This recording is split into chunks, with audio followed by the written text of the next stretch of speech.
Now, with just 18 days to Election Day, both Vice President Kamala Harris and former President Donald Trump are campaigning in Michigan today, and neither one is letting up on jabs against the other. Last night, Trump attended the Alfred E. Smith Memorial Foundation dinner. This is a decades-old Catholic fundraiser here in New York where politicians gently, usually, roast each other. Harris was not in attendance, opting instead for a recorded video, and Trump took the opportunity to call her out on that. My opponent feels like she does not have to be here, which is deeply disrespectful to the event. But if you really wanted Vice President Harris to accept your invitation, I guess you should have told her the funds were going to bail out the looters and rioters in Minneapolis, and she would have been here.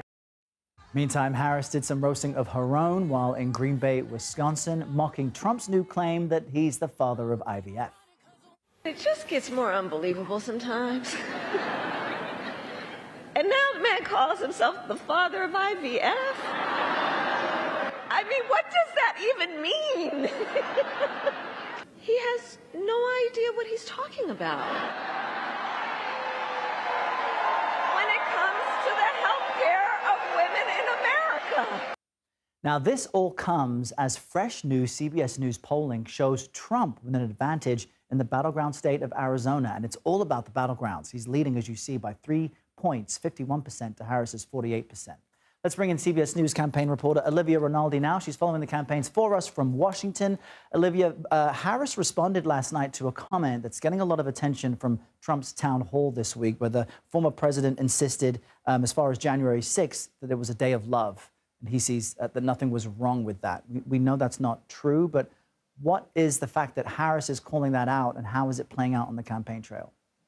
Yeah, good morning, Errol. Good to be with you. Vice President Kamala Harris sharpening her attacks against former President Donald Trump, as you mentioned, calling out those comments he made in a Univision town hall. Now, earlier this week, he did that town hall down in Miami, where he was asked by a Republican voter about his actions on January 6th, which Donald Trump said it was a day of love and said that nothing was done wrong at all. Of course, as you point out, that is not true, that we know he's being investigated for acts related to efforts to overturn the 2020 election. But Vice President Kamala Harris in La Crosse, Wisconsin last night saying that it points out something that her supporters know, which is that the American people are, quote, exhausted with his gaslighting, and saying enough, and saying, quote, we need to turn the page. Now, that has, of course, become a rallying cry for Vice President Kamala Harris when talking about her campaign versus former President Donald Trump's campaign. But it's also important to note that that voter that asked that question at that town hall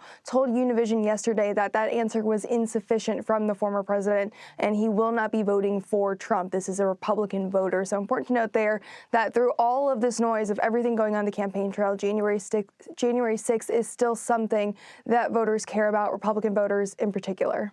And we emphasize swing states because that's where the winning electoral votes will be captured by the winning candidate. And polls appear tight. This election really is a coin flip. Both candidates in Michigan today, what will they be saying and focusing on?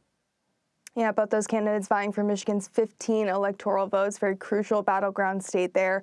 Vice President Kamala Harris is going to be crisscrossing the state today. Grand Rapids, Lansing, and Oakland County are within her path, where she will be hitting and talking to voters there. But also in Oakland County today will be former President Donald Trump. They're going to be visiting the same place, not at the same time, but on the same day, so important to note there.